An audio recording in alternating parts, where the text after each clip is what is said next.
rambling, but the gist is you have to be built for this. You have to internally be a warrior. You will go through something tough, something that tries you, and whether you rise up to the challenge or fail to rise to the challenge is a huge, huge part of martial arts in general. Especially, are you someone who fights back or are you someone who flies in the face of conflict? The first thing you need to ask yourself if you're preparing to fight is, are you ready? Like smoking gun was dangerous. That's the way it is, that's the way it was. When you learned to run, it was in the mud, it was in the cold, now it's in your blood. I've run from the hell I've seen, but the devil can't pull me down. I've earned all the hell I'll be, standing on holy ground.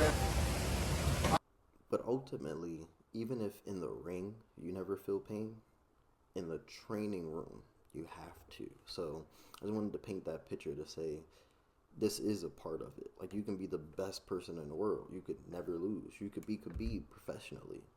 Well, before Khabib ever got to the UFC ring, he went through the trials, the tribulations, and the pain that we're talking about. So, are you ready? Are you ready can mean many things. The first one is, are you ready to train? Are you ready to feel pain, hurt? And are you ready to potentially die, lose your life, or be severely dismembered? As awful as those things may be, they are very, very real. A second ago, I mentioned that, I'm a warrior, and my only issue is, as I get older, I don't really, want to hurt anyone. With all that being said, I'm also a husband, so at no point am I going to allow myself to die in a ring because I didn't have enough aggression in me. So when it comes to being ready to train, if it's kind of like having a full-time job. So, if you are working full-time, if you're working part-time, again, you can be a kid, adult, wherever you are, the moment you decide to do something like fighting, or let's call it, if you were training to be an NBA player, or if you were training for the NFL, NHL, when you're training for something that big, it is a full-time job. I've understood that for a long time because I've been an athlete since I was 11. So, like, those people who are trying to get in college, you guys generally, like, just more than just a YouTube video that you can relate to tell you your whole life has to be about this for the most part, or at least you have to have a plan where you're working towards that. But for those of you who may be adults, or you're later to start off, I have to emphasize this is a hobby for people who want to be martial artists, who just want to learn, who want to get in shape and fit.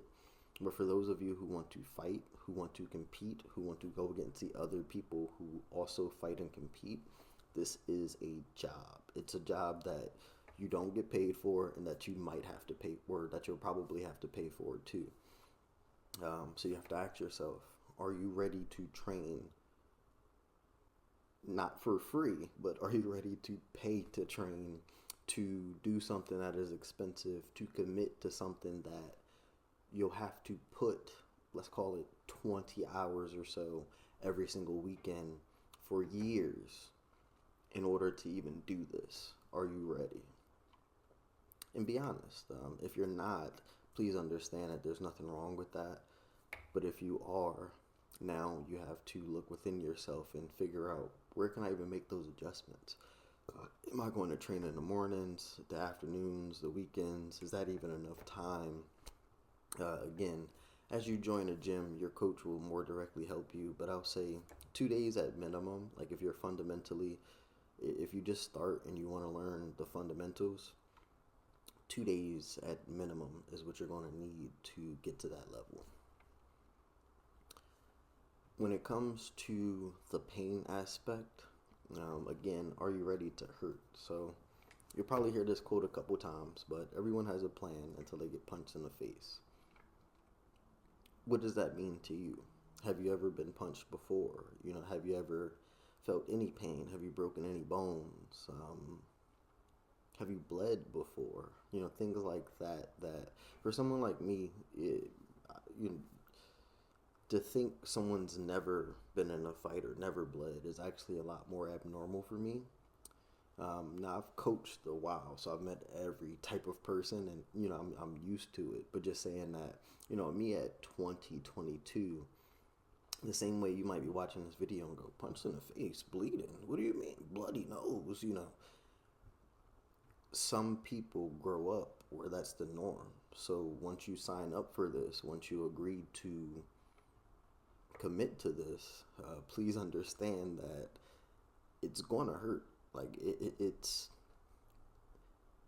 you will feel pain, and who you become in the face of that pain is ultimately what will decide your level of athleticism and career. I have a teammate who I tell him his best athletic trait is how tough he is, and we're all tough. But for him, I think you could literally shoot him and he'd keep on moving forward.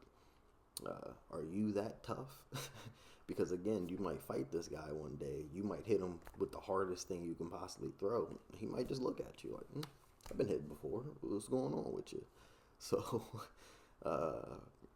when it comes to getting punched in the face and having a plan and adapting to pain and hurt, you almost have to embrace it.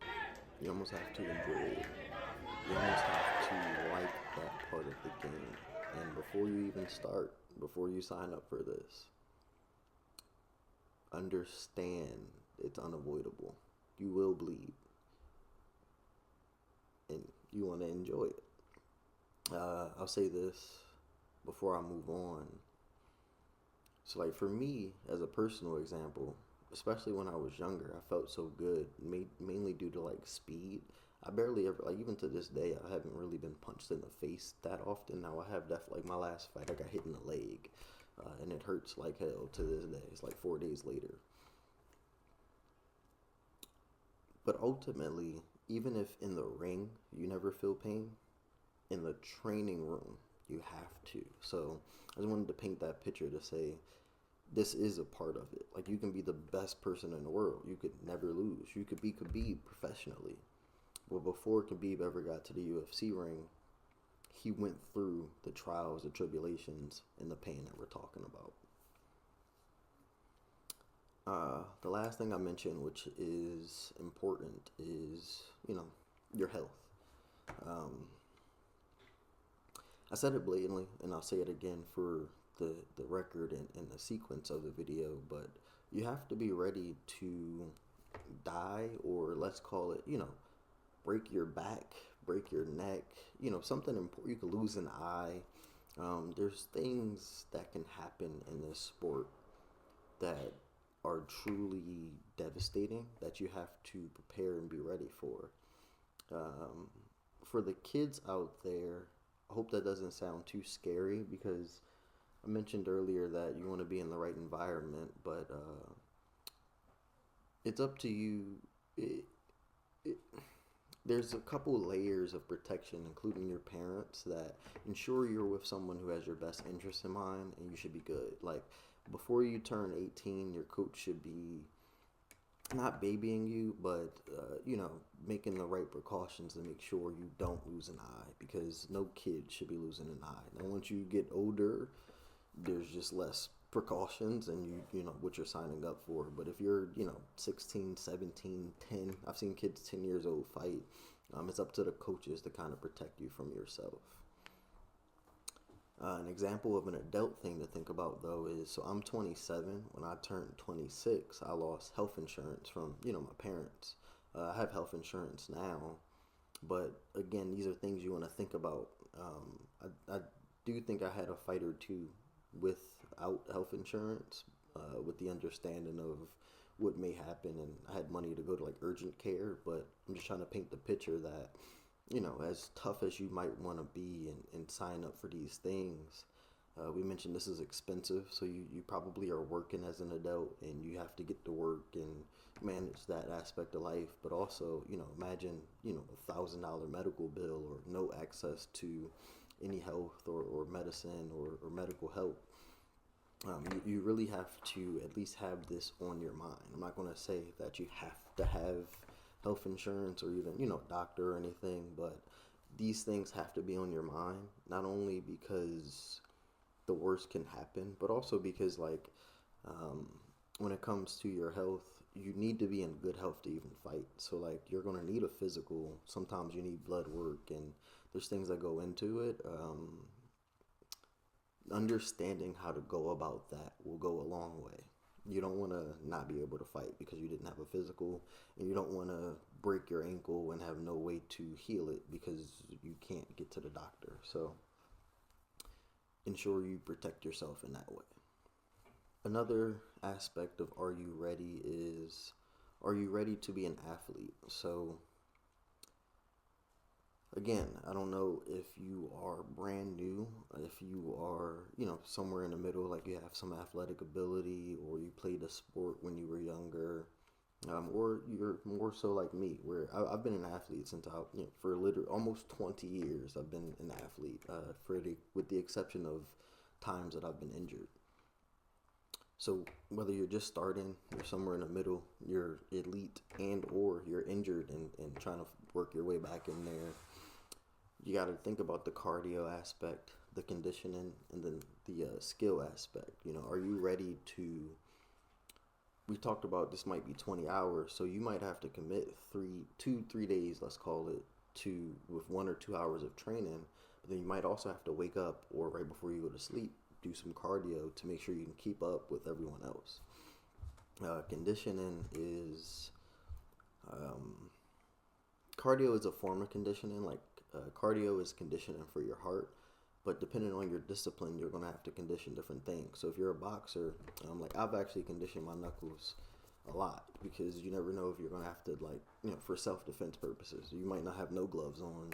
You don't want to break a hand. That's like a terrible situation to be in. So if you're a boxer, you might have to condition your hands. They will condition over time, but just saying that that's an aspect that you have to pay attention to.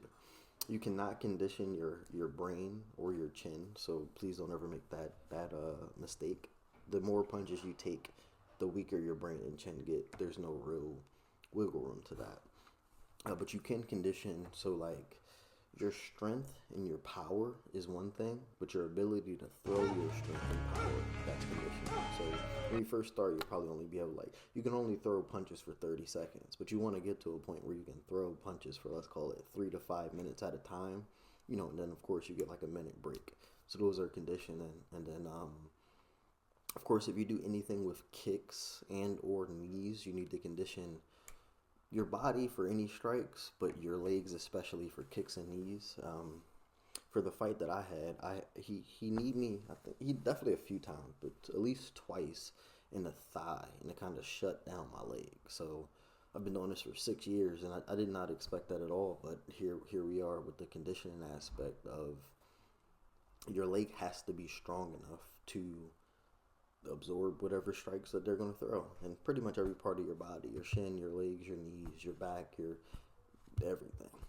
If it, in Muay Thai specifically, because everything is allowed. If you were doing kickboxing, similar. If you're doing boxing, then waist up has to be conditioned.